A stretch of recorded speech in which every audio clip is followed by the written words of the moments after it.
What was your best day as chancellor? The funnest day you've had?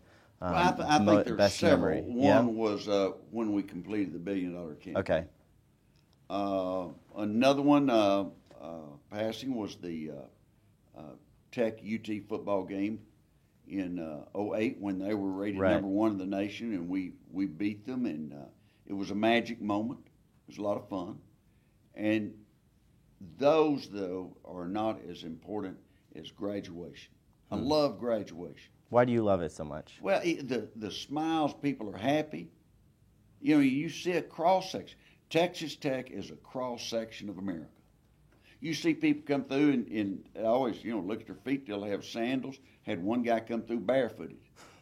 He was just barefooted. I might do that. And I said, "Did you lose your shoes?" And he said, "Yeah." He was kind of like he lost his shoes the night before, so I don't know what happened.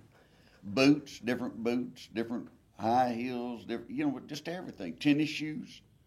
But the one thing, they wear different things, but they all wear a smile. Huh.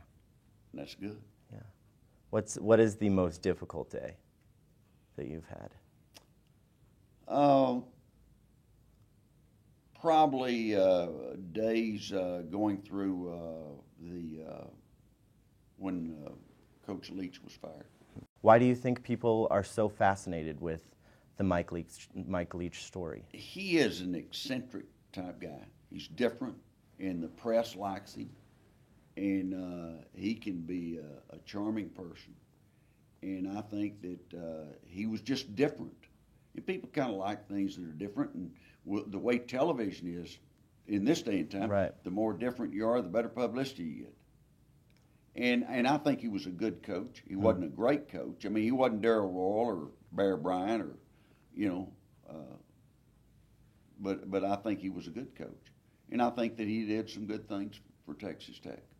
Is there anything on your end of the way the whole situation went down? Is there anything that you would change? If you could change one thing, what would you change? I look back on it, he really fired himself.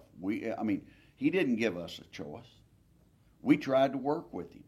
We begged him for over 10 days to work with us and solve a problem.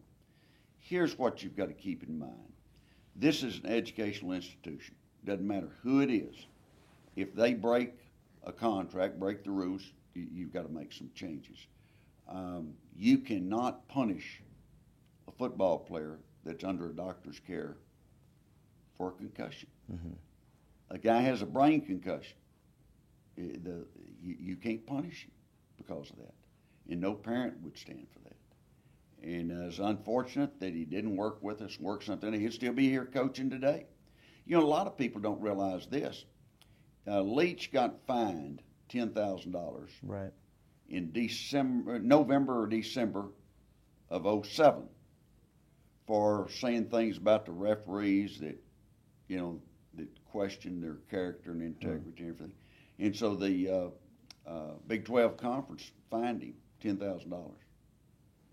And he said he wasn't going to pay for it and everything, and I paid it out of my own pocket. School didn't pay it. Chancellor's Council, I paid it, my money. And, he's just a different guy. I think he felt like that I should have. He never said thank you. Why was that important for you to pay it as a person? Well, I think I was trying to back him. He was my coach, and he had some good points, but I don't think that you can express those points publicly. You should have done so privately and to the Big 12 commissioner. But,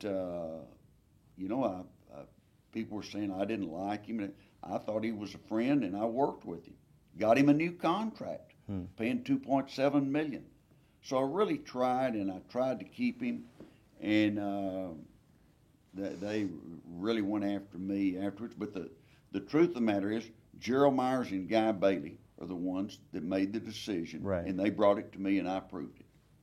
Some do question, though, whether it's Mike Leach, but also other sports and other things within the Texas Tech, not the system, but the college or the university, that you are too hands-on because in the day-to-day operations because you're here in Lubbock most of the time.